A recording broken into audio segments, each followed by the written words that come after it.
Welcome to Scars to Stars, where conversations and personal stories let us know we are not alone.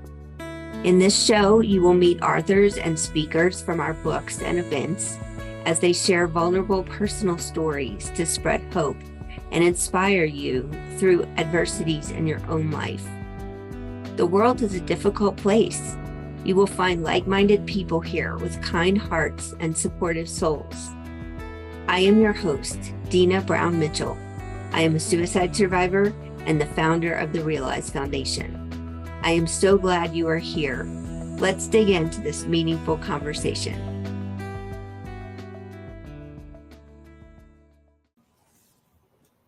Hi, everybody. It's Dina at the Realize Foundation. I have a very special guest today, and it's a very special episode. So this is our 100th podcast for Scars to Stars.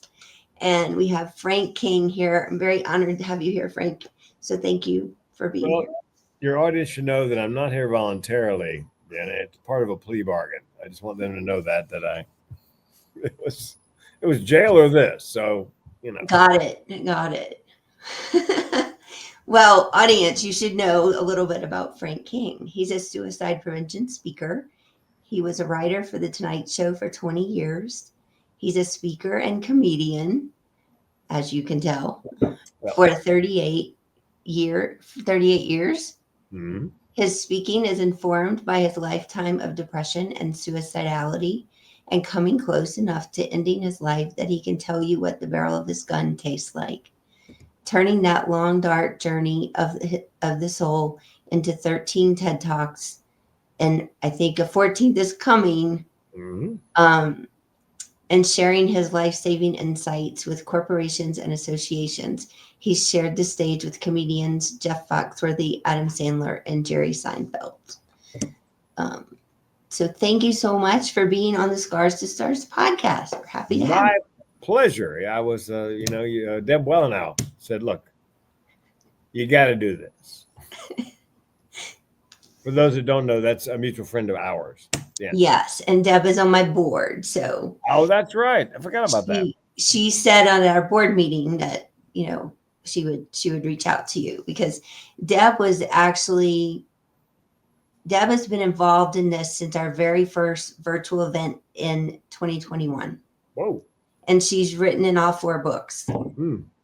So she's been a huge part of our mission for sure. Well, Frank, I want you to share with our listeners a little bit about your family history and why you do what you do. Well, depression and suicide run in my family. It's called generational depression and suicide. My grandmother died by suicide. My mother found her. My great aunt died by suicide. My mother and I found her. I was 4 years old. I screamed for days. And I myself come close enough to killing myself. I can tell you what the barrel of my gun tastes like. I was in April 2010 following a Chapter 7 bankruptcy. Spoiler alert, I did not pull the trigger. I began my comedy career. Not only does mental illness run in my family, more nuts in my family than in a squirrel turd. The comedy humor, they're all very funny. So we also share that gene, the funny gene. And told my first joke in the 4th grade. The kids laughed. The teacher was hysterical. She had to excuse herself to go to the teacher's lounge. She was laughing so hard. Years later, I saw her at the Winn-Dixie grocery store. I said, Mrs. Dark, why did you go to the teacher's lounge? She goes, Frank, I was laughing so hard, I was afraid you would misinterpret my laughter and maybe hurt your feelings. What are you doing for a living now? Stand-up comedy. Oh, duh. So I did at 9 years old. And then 12th grade, they had a talent show.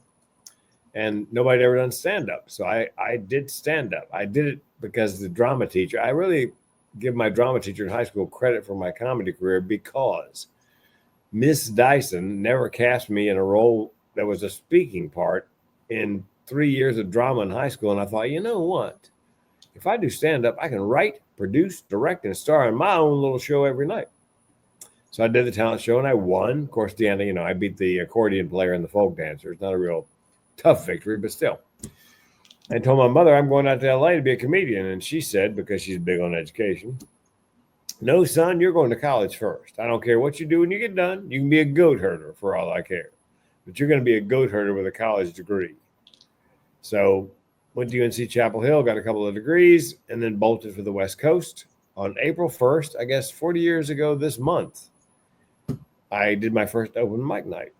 And halfway through my 5-minute set, I heard a voice inside my head say, "You're home." Decided at that moment, I'm going to do this for a living. I have no idea how. I've threatened to write a keynote called "What Could You Do If You Didn't Know No Better?" because I had no idea how hard it was to make a living doing stand-up. So 18 months later, said to my girlfriend, now my wife of 37 years, "I'm going on the road to be a stand-up comic. Do you want to come along for the ride?" Figuring she'd go, "Oh, hell no." She goes, "Yeah." So we gave up the apartment and our jobs, jumped into my tiny little Dodge Colt, and we were on the road together 2,629 nights in a row nonstop. 7 years and change, no home, just club to club to beer bar to pool hall. Drunk idiots screaming, "Tell us some jokes we can dance to." Okay, here comes a slow one. You can slow dance. And then did some radio, came off the road. I got a job offer from, there's a cat crying here somewhere. I'm like Deb, I got cats all over the place. Got a job in radio in my old hometown of Raleigh, North Carolina. That lasted a couple of years. You know, there are two kinds of people in radio: people who've been fired, people who are going to be fired. So I got fired. The comedy club thing was winding down. They were closing faster than they were opening. But my act was clean. So I thought I'll do corporate comedy after lunch, after dinner, the so-called rubber chicken circuit. I did that. By the way, people ask me, what's the difference between a club comic and a corporate comic? Roughly $5,000 a night plus travel. I'm no math major, but that made sense. Several of my purist comedian friends were horrified.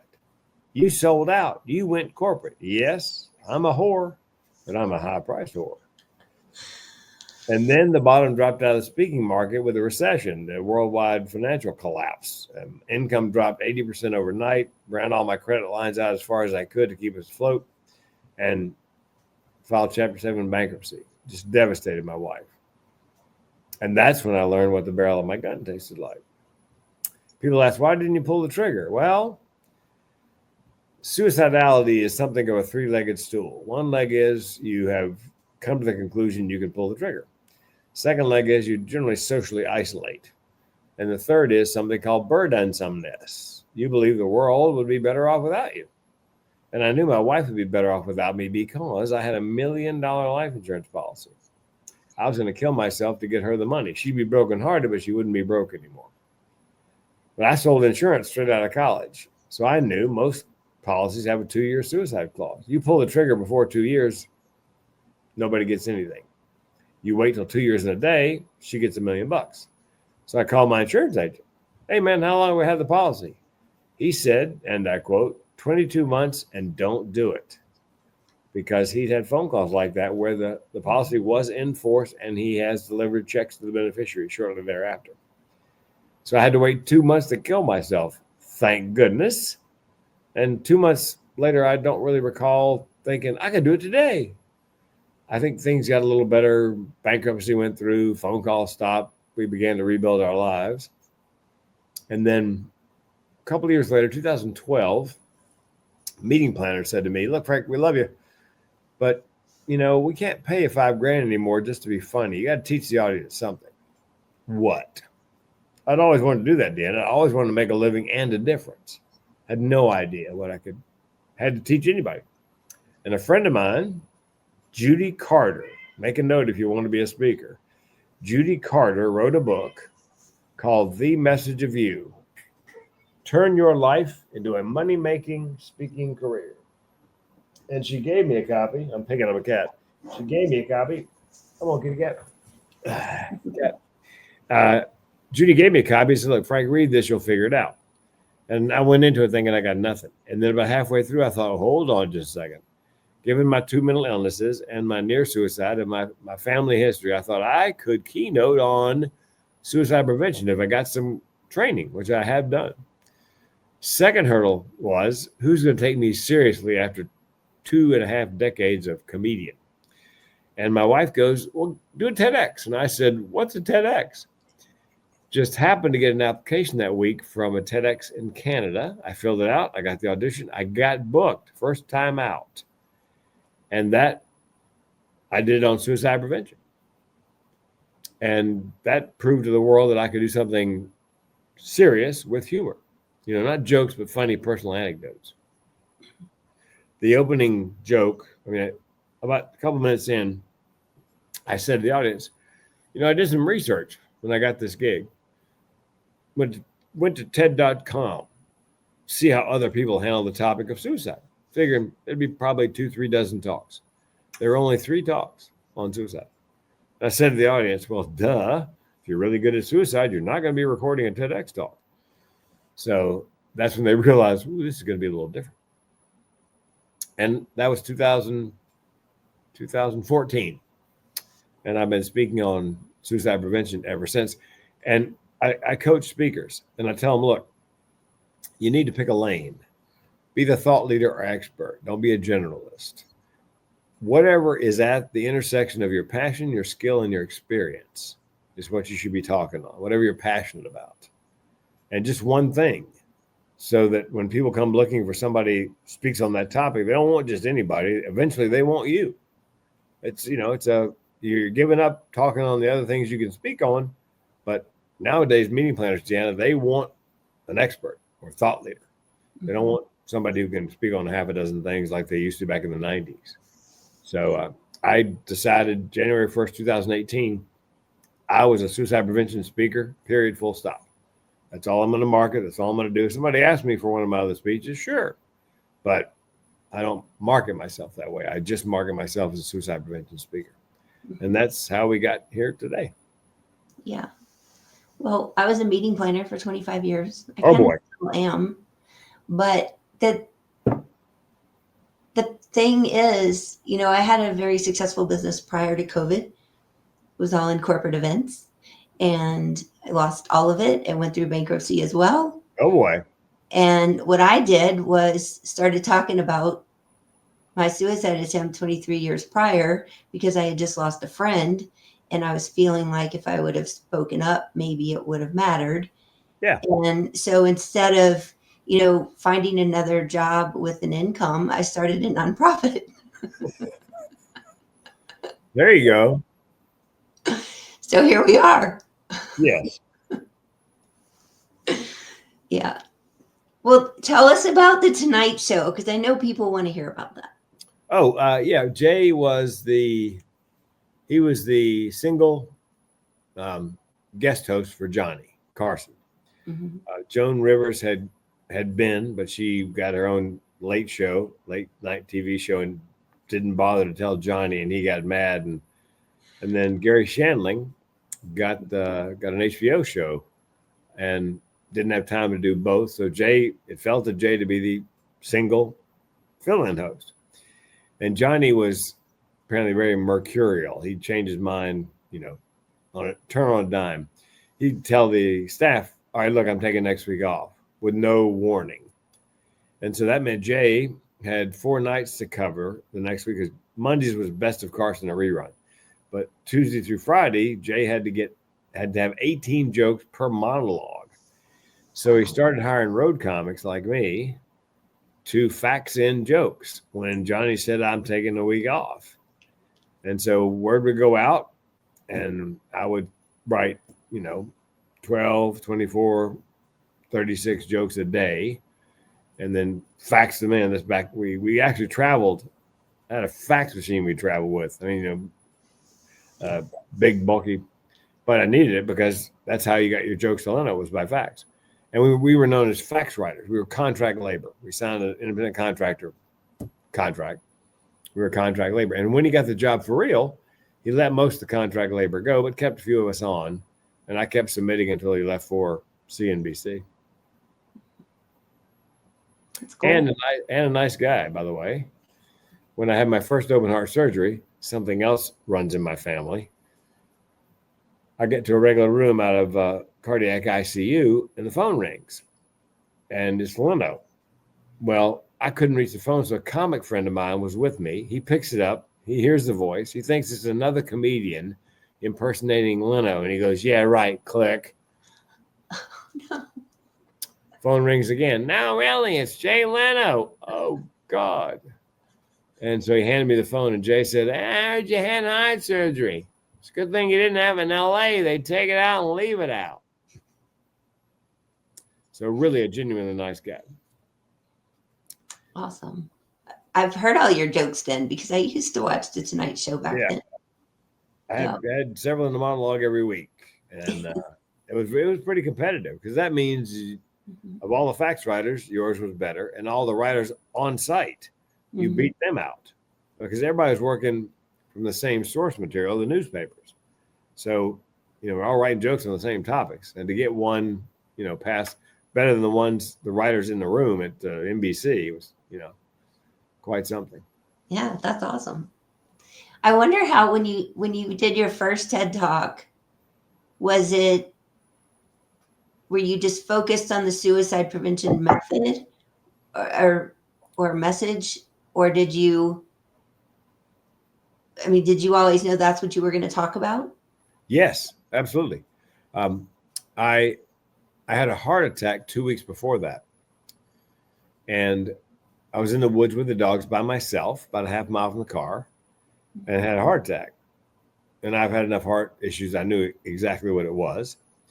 And if I'd wanted to die, if I'd been in a bad place that day, I could have sat down on the trail and just let the heart attack run its course, and nobody would know that I chose that except the dogs. The problem was the dogs. I drove there and pulled off the road, and the road I pulled off of is a busy road where logging trucks go. So I had to get the dogs back in the car. That was my goal, was to get back to the car, get them locked down. If I drop dead, then fine. So I'm coming down the hill, and you're having a heart attack. You're dying. The heart muscle's dying. You're dying. And friends said, well, what was happening? What were you thinking? Did you see a light? Did you hear your dead relatives' voices? I said, I was crying. Why were you crying? Because I had my TEDx on suicide prevention scheduled 2 weeks later, and I was crying because I was thinking of all the people I might have saved if I could have just gotten to that TEDx stage and delivered that talk. Fortunately, I got to the car, drove home 2 miles, went inside, yelled to my wife, honey, I'm having a heart attack, dial 911. This is what I heard, Dana. I'm in the bathroom. I got the fan on. I can't hear you. Are you kidding me? I walked a half mile, drove to him, and died in my hallway. She swings the door open, took one look at my face, which she said was whiter than the Republican Party. And she's very funny, and called 911. Fortunately, there are 3 paramedics that live on our street, and they were there in 90 seconds in their personal cars. So I got transported to the hospital. Now, there's an expression in comedy, tragedy plus time equals comedy. The longer you do comedy, the shorter the time between your personal tragedy and I was doing comedy in real time, having a heart attack. Here's the thing about a heart attack, by the way. You get to the hospital, no waiting. There's no paperwork. They just rush you back into the little triage unit, and the nurse is there. And she said, Frank, look, I'm not going to ask you to fill out any paperwork. You're having a heart attack. But I do have to ask you one personal question. Now, through the pain to the end, I said to her, I'm married, honey, but I love the way you think. She's trying not to laugh. She goes, no. Your full name is Frank Marshall King III. But what do you like to be called? Through the pain, I said, Big Daddy. To this day, when I go back to Oregon Heart and Vascular, my cardiologist still calls me that. Hey, Big Daddy, good to see you.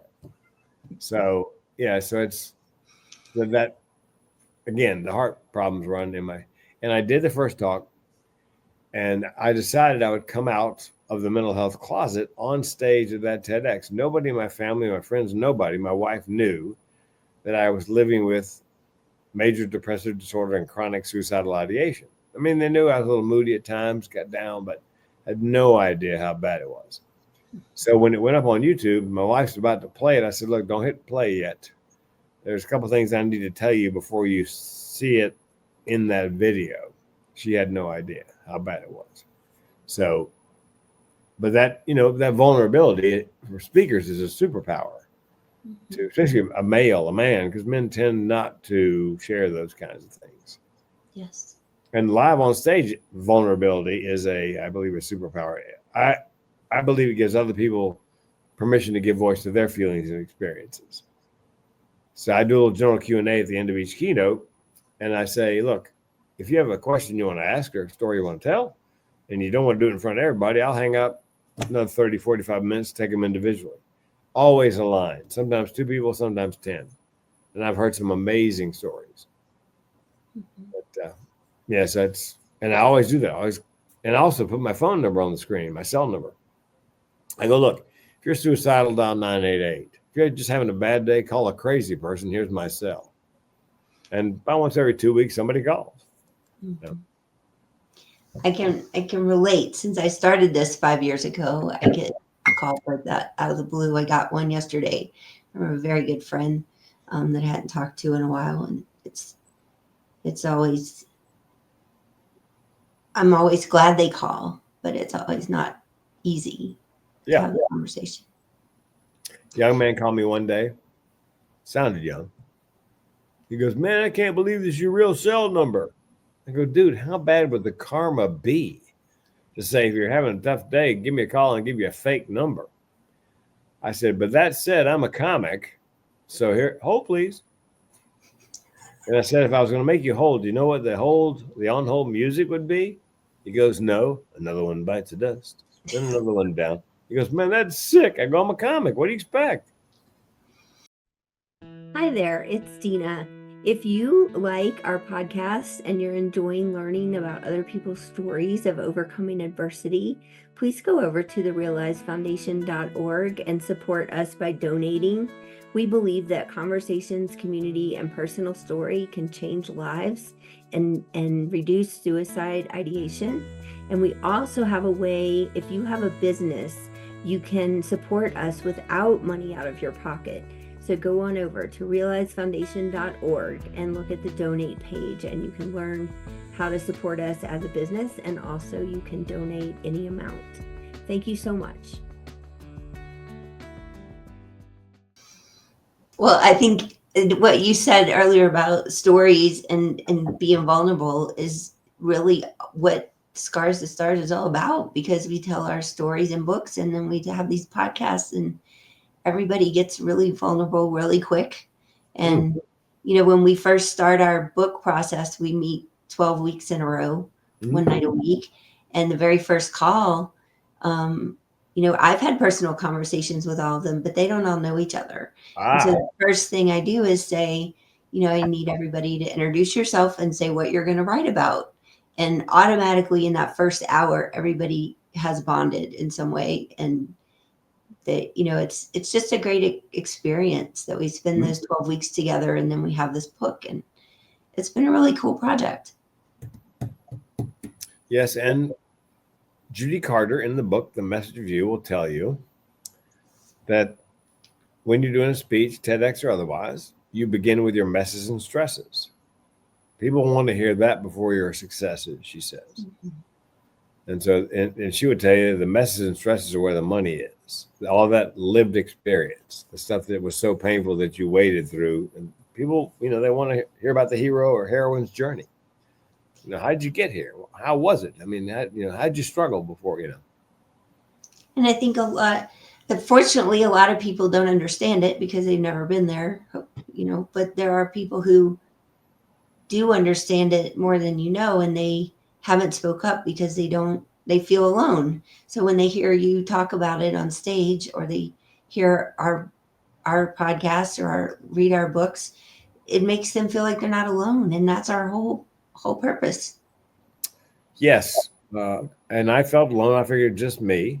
And it's very common among people with mental illness to feel it's just me. Mm-hmm. Chronic suicidal ideation is relatively rare.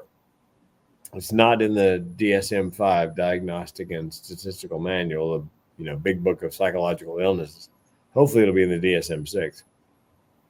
But what it means is, I'll tell the audience this, for me and people in my tribe, suicide's always on the menu as a solution for problems large and small.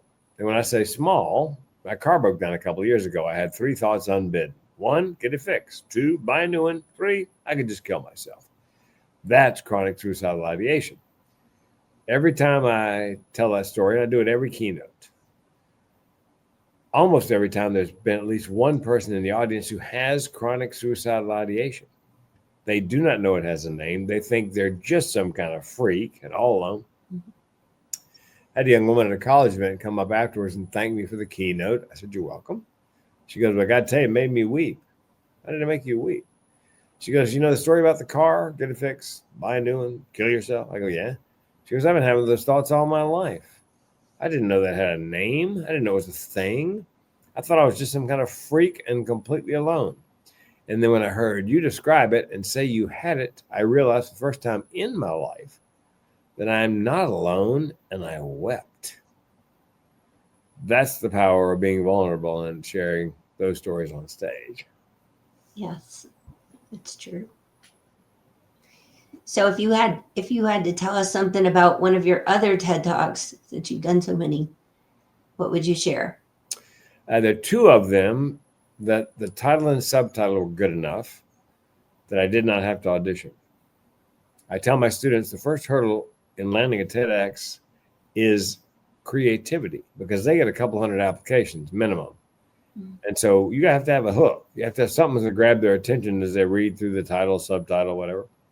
So two of them, the title and subtitle, were good enough. I didn't have to audition. The first one was Suicide, the Secret of My Success, which is counterintuitive. Dead Man Talking, which is a play on the book and movie Dead Man Walking. The second one, my personal favorite, was Mental Health and the Orgasm. Treat your depression single-handedly. And the tagline was, I love my iPhone, but it's my second favorite handheld device. And they called me and said, "No, you don't have to audition. Just come over here and do that."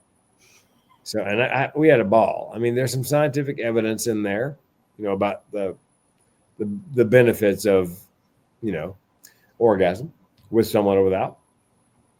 And for example, men who self-pleasure more than 21 times a month have a 20% lower rate of prostate cancer.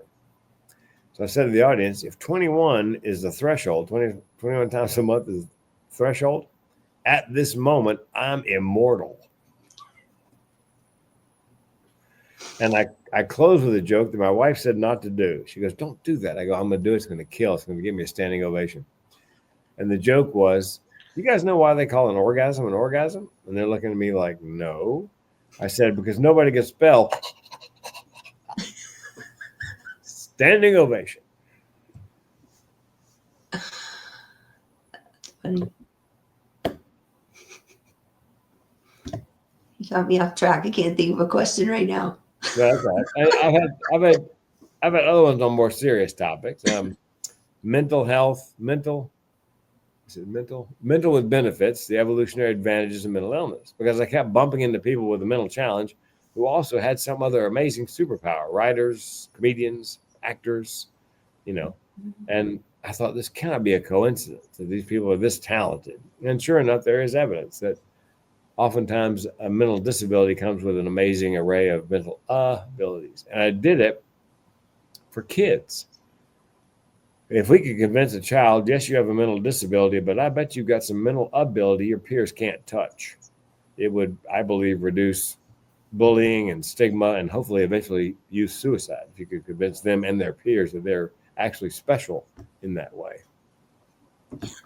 I think everybody has that special genius inside of them. And sometimes we spend decades looking for it or finding it. And I think some people never do find it, but I do believe that.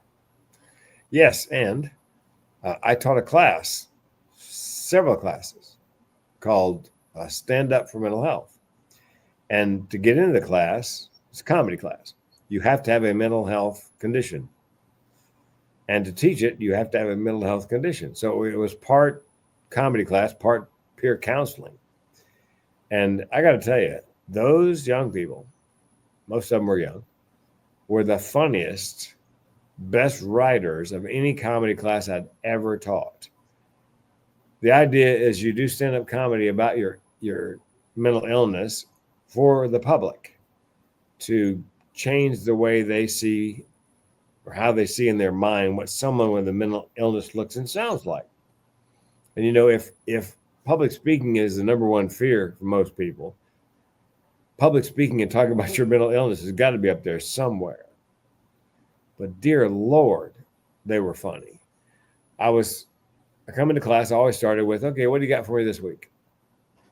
And there was a woman named Tish. I said, Tish, what do you got? She goes, well, my boyfriend said he wants to break up with me. I said, why? He goes, well, he said he wants to see other people. What did you say to him? I'm bipolar. Give me a minute. There's not a word in there that doesn't move the narrative forward. I mean, a neurotypical comedian, I would be like redacting huge chunks of that. But I mean, just right straight. A woman came in, and Lisa Ann, she had depression and she was a recovering alcoholic. She'd just been to an AA meeting. I go, what do you got, Lisa? She goes, well, I think Columbus was an alcoholic. You mean Christopher Columbus? Yeah, I think Columbus was not somebody at the meeting talked about Columbus. I go, why do you think he was an alcoholic? Well, let's look at the evidence. He came up with the idea of sailing west to get east. I mean, doesn't that sound like something you come up with in a bar? And just like an alcoholic, he tried it. And like an alcoholic, when he got to where he's going, he had no idea where he was. And like an alcoholic, when he got back, he had no idea where he'd been. And this is the clincher for me. And he got a woman to pay for it twice. My God. I mean, they were just that funny. And that's how it came out of her head. No editing, on the fly, just happened. And so it was fun to watch and listen to because they were amazing. There was a woman, Camille, who had been, again, it's like peer counseling where they didn't hold back. There were no normies in the room, so they could share anything they wanted to and not worry about, And so she had been at 8 years old. Her father began to sell her into white sexual slavery, and I mean, her issues were numerous. I go, Camille, what you got for me? She goes, well, I went to see my psychiatrist, and he asked me if I was depressed, and I said yes. He asked me if I was thinking about suicide. I said yes. He said, what did you say then? Do I have a plan? What'd you say? I have 5 plans.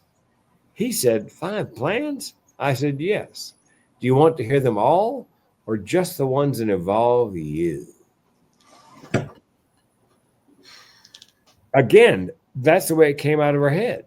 I mean, there's no editing required. She could have gone right up on stage and done that. It's dark, really dark, but amazingly well written and funny.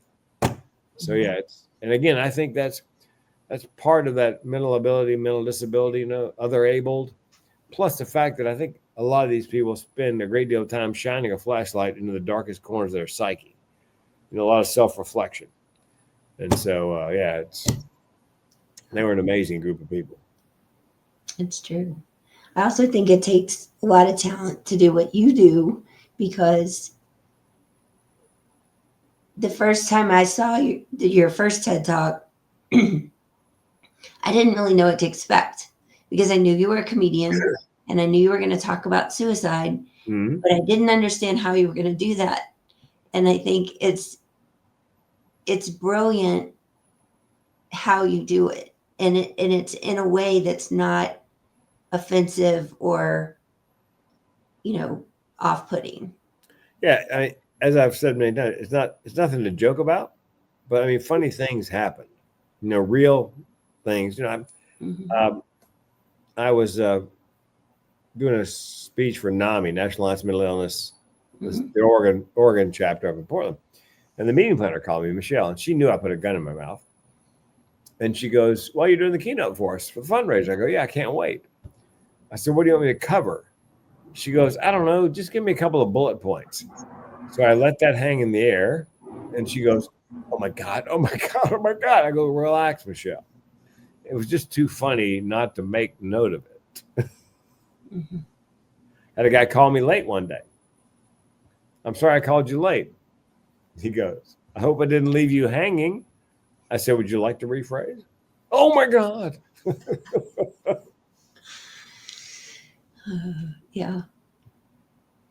So That's yeah, funny. it's funny personal. I was in Vegas and met a guy, and he wanted to go to lunch. I go, where do you want to go for lunch? He goes, I don't know, pick your poison. I go, relax. And you know what?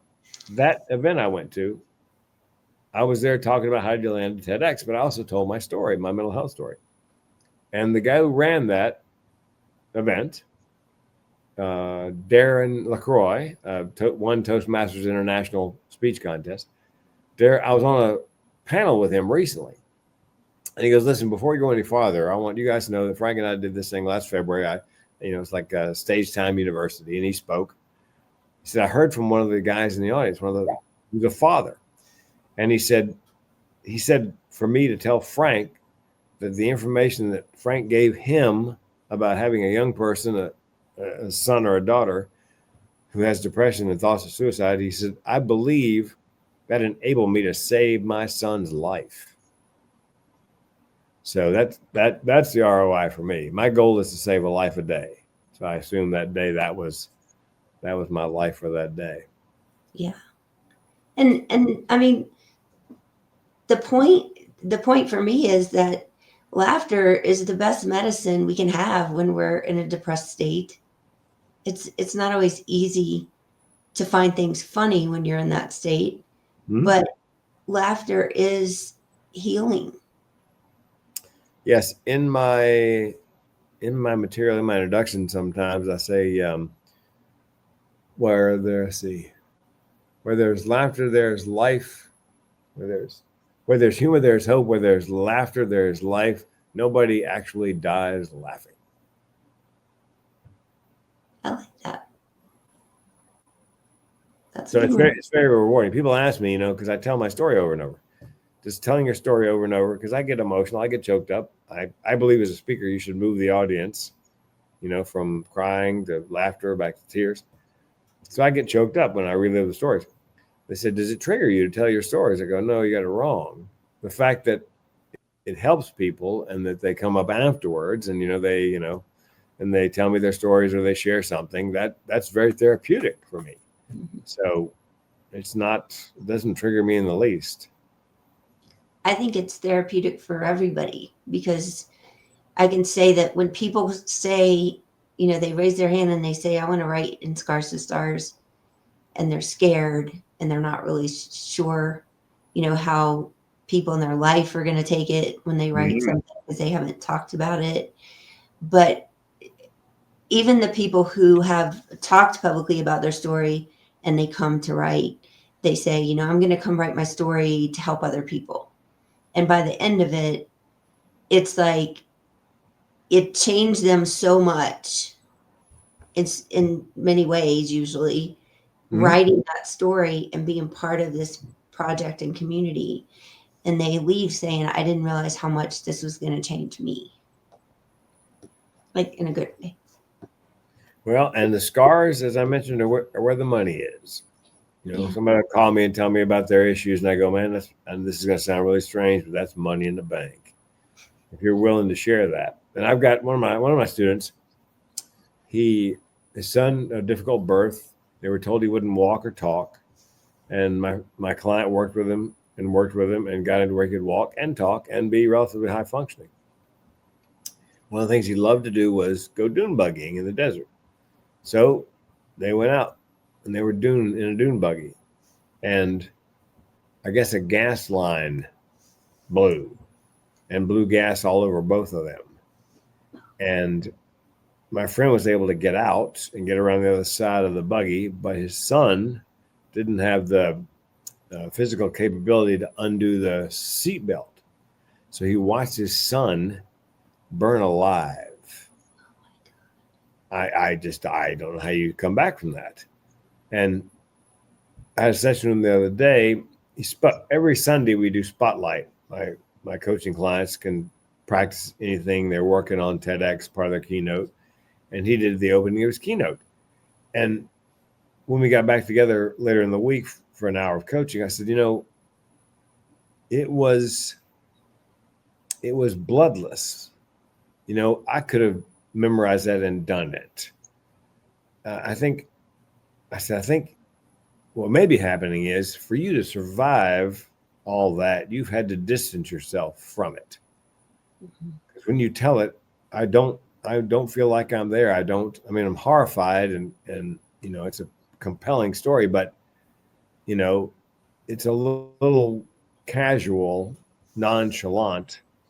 I said, but that you need to talk to your therapist because I don't want to force you into reliving that on stage when you speak and then have it cause you damage, mental damage because you work so hard to, you know. So I'm curious to see what his therapist said because it is a very moving story if he will let himself be vulnerable on stage.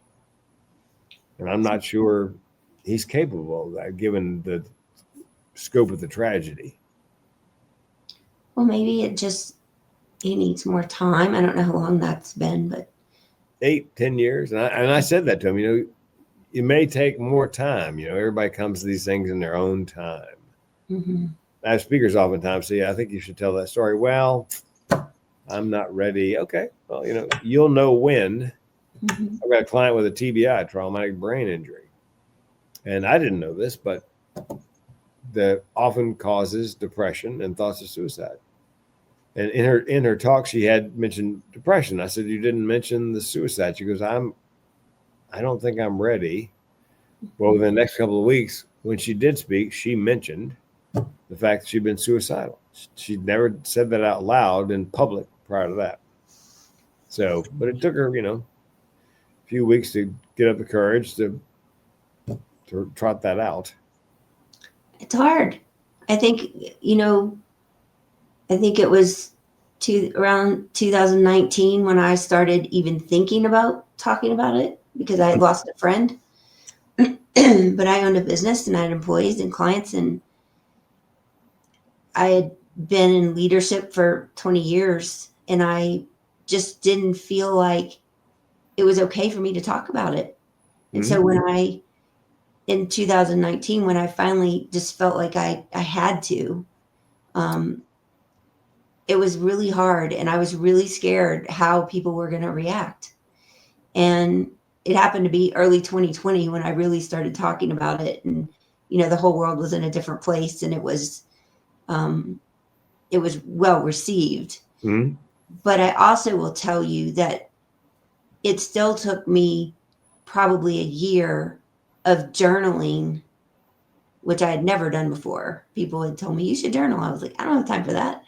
Well, when I started journaling is when I really started processing things for myself and really started getting to where I could talk about it.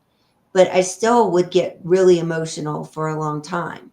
And, I think the act of writing, whether people are going to read it or not, is a really good way to process things like that because it gets it out of our brain and on paper. And I had this gentleman who wrote in one of our books, he was a retired fire chief. He had spent his whole career as a firefighter and first responder.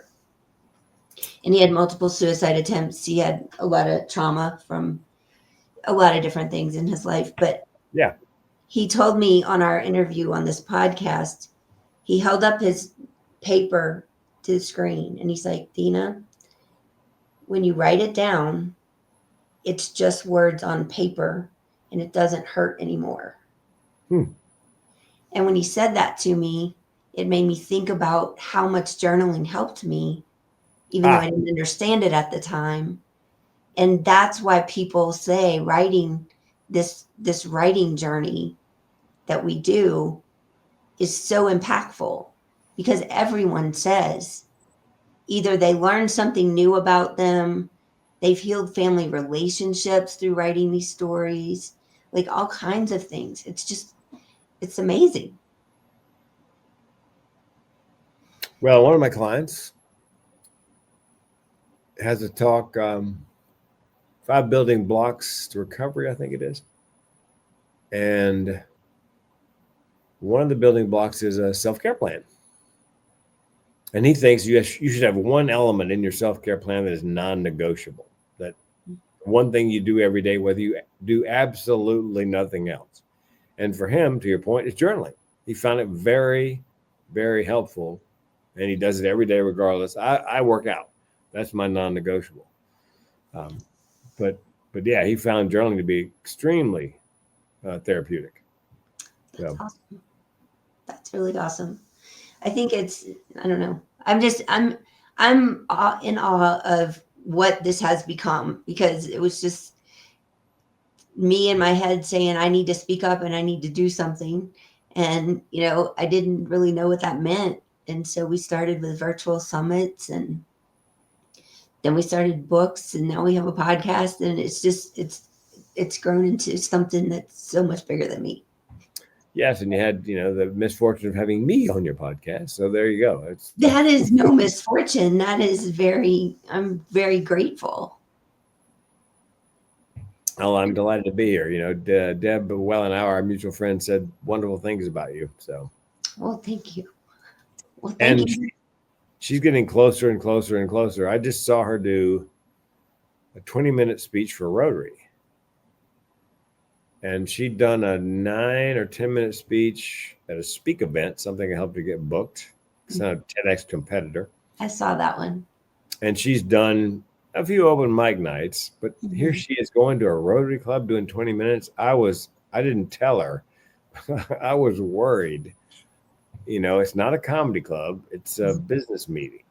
Mm-hmm. So you got to be very careful. But I saw the video. She nailed it. I was so proud of her. And she's this close to having her speaker website finished. Mm-hmm. And I think the children's book she's created and will create. She's come a long way.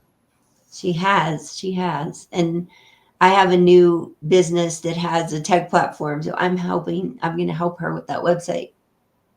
Oh, okay. With her, whatever she needs, emails, automation, whatever she needs. She needs to be speaking. She's really bright. Yeah. And she's struggled. I mean, she's had her mental struggles.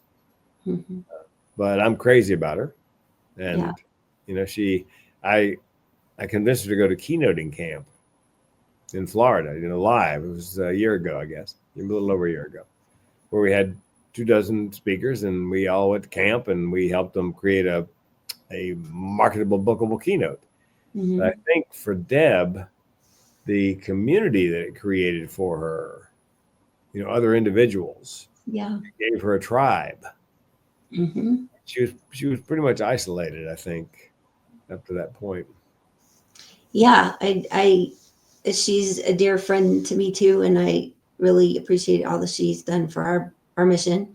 She actually brought in Ken, who was at your speak event, and he wrote in our last book too.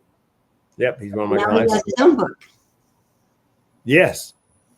Yep, he's one of my clients as well, and his story is, he's been from the Ivy League to prison and back, so it's quite the story. Yeah, he wrote his story in our book is amazing, but I know he has so much more to share. Oh yeah, Lord, yeah. I'm so glad that you accepted the invite and had this time with me, because I think it is going to be helpful to many people. Yes, and there may be people today listening who heard the story about my car, get it fixed, buy a new, and kill yourself, who just today realized, wait a minute, that's a thing. So that's what I'm hoping, is somebody will see themselves in that. I didn't know that was a thing. I didn't know it had a name. So. Yeah. Well, I appreciate everything you do, and I appreciate you being on Scars to Stars. I'm delighted. May I close it out like a comedian would close it out? Absolutely. You ready? Mm-hmm. If you enjoyed this podcast, please rate, review, and subscribe, and tell your friends. If you do not enjoy this podcast, well, we hope you have no friends.